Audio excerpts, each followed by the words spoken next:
Welcome to CBSE English Tutorial, a visual guide.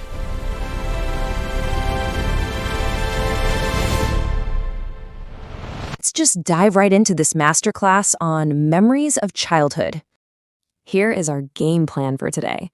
First up, we're going to decode the exam paper itself.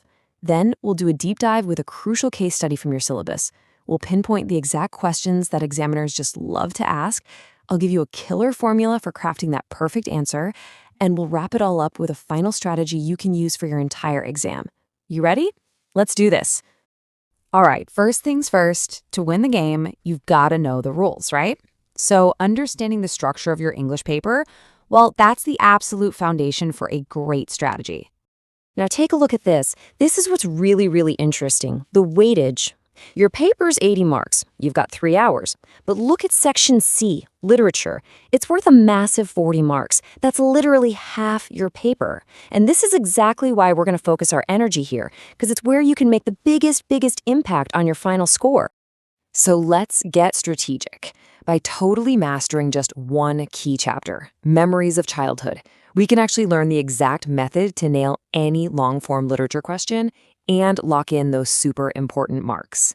So this chapter is all about two young girls from completely different worlds. On one side, you have Zitkala-Sa, a Native American girl who's facing some pretty awful racial prejudice. And on the other, you have Bama, a Tamilian Dalit girl who's dealing with the harsh reality of caste discrimination. Their circumstances are totally different, but their stories, they're connected by this powerful shared struggle against injustice. Okay, so how does knowing about these characters actually get you marks in the exam? Well, if you look at past papers and sample questions, a really clear pattern starts to show up. See, examiners aren't just asking what happened in the story, they're testing you on something deeper, the core themes.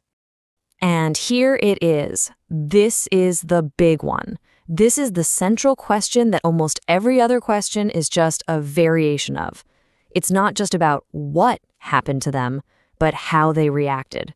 If you can answer this one question really powerfully, you've pretty much mastered the entire chapter. So let's break it down, starting with Zitkala-Sa. So Zitkala-Sa is just thrown into this totally alien world, the land of apples. The rules, the clothes, everything is designed to just erase who she is. But the absolute worst part, the ultimate insult, was cutting her hair. In her culture, this was a huge deal, a mark of shame, something only for cowards or people in mourning. And her response? It was anything but passive. She fought back. She hid, she kicked, she scratched, and even though they overpowered her in the end, her fierce resistance just shows this incredible spirit that absolutely refused to be broken easily. Now, Bama's awakening is a little more gradual.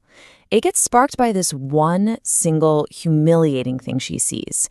She watches an elder from her community carrying a food packet by a string because he's afraid his touch will, pollute it for the upper caste landlord. Her brother, Annan, has to explain the cruel logic behind it. Untouchability. And that explanation, it just transforms her innocent curiosity into pure rage. It provokes her, it angers her, and most importantly, it lights this fire in her to fight back. Okay, so we get it. We understand their experiences, we understand their reactions.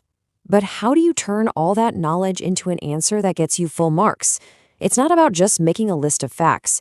It's all about how you structure your argument. This right here, this is the key. Your answer needs a central point, a weapon that just cuts through all the noise and shows the examiner that you understand the deeper message of the story. And that weapon is the central theme. And here it is. This is that central theme. Education unlocks dignity and breaks the chain of discrimination. This one idea is the key that unlocks this entire chapter. Both stories show us that, yeah, the first reaction to injustice is anger and resistance, but the long-term solution, the ultimate weapon, is education.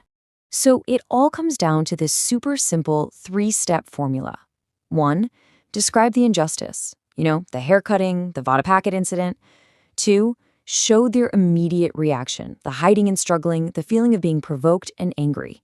And 3, this is the most important step. Explain how they took that raw emotion and turned it into a focused goal, using education to reclaim their power and their dignity. All right, now let's zoom out a bit. What we just did for Memories of Childhood, that's not just some one-off trick. It's a strategy, a blueprint that you can apply to every single chapter in your literature section. Annan's advice to Bama is really the core message of this entire analysis. Think about it. He didn't tell her to go fight with her fists. He told her to fight with her mind. He saw education not just as a way to get a job, but as the single strongest weapon against social oppression.